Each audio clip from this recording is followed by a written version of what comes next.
పలానా సంఘంలో వ్యక్తి పలానా మెంబరే పనిచేయాలనుకోవడం కూడా పొరపాటే. ఏదే వాళ్ళు యాక్టివ్గా ఉన్నారు కాబట్టి సంఘంలో ఉన్నారు. ప్రతి ఒక్క కులస్తుడి మీద ఆ బాధ్యత ఉంటుంది. అదేవిధంగా నెల్లూరు ధర్మవర స్వామి గుడి స్థలంలో ఆక్రమణ చేసినప్పుడు కమిటీ సభ్యులకి పోయి చెప్పారు. అంటే అంత మన బంధువులే కదా, మామ చిన్న ఆయనలు పెద్ద ఆయనలు, వేరే వాళ్ళు ఎవరు ఉండరు. దాని బాధ్యతగా తీసుకొని ఆ ధర్మవర స్వామి దేవస్థానంలో పట్ట పగలే చరిత్రలో ఎప్పుడు జరిగిన విధంగా ఆ ప్రహరీ గోడలని బాగా కొట్టించారు. కమిటీ సభ్యులు కాడే సమ్మిట్లు శుద్ధులు గడ్డపార్లు ఇచ్చి కొట్టించిన నేను. ఇప్పుడు మా ఇంట్లో 3 కులాలు 2 కులాలు మేము ఏ కులానికి సంబంధించిన ఒక్కటిగా మనకు లేదు. ఇక్కడే ఉంది ఐక్యత అనేది. ఐక్యత అనేది ఇక్కడే లేదు.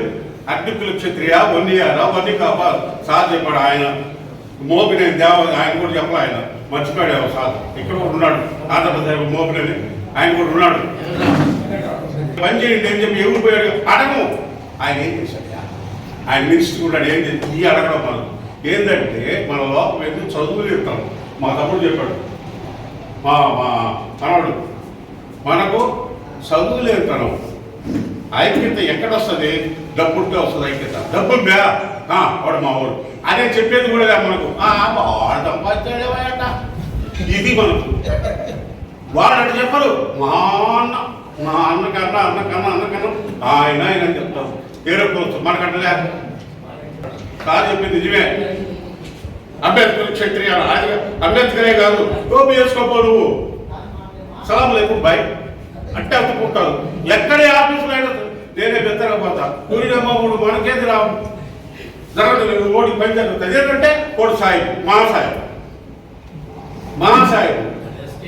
అంటే లేదు మనకు. ఐక్యత లేదనేది కాదు. ఐక్యత ఎందుకు లేదు?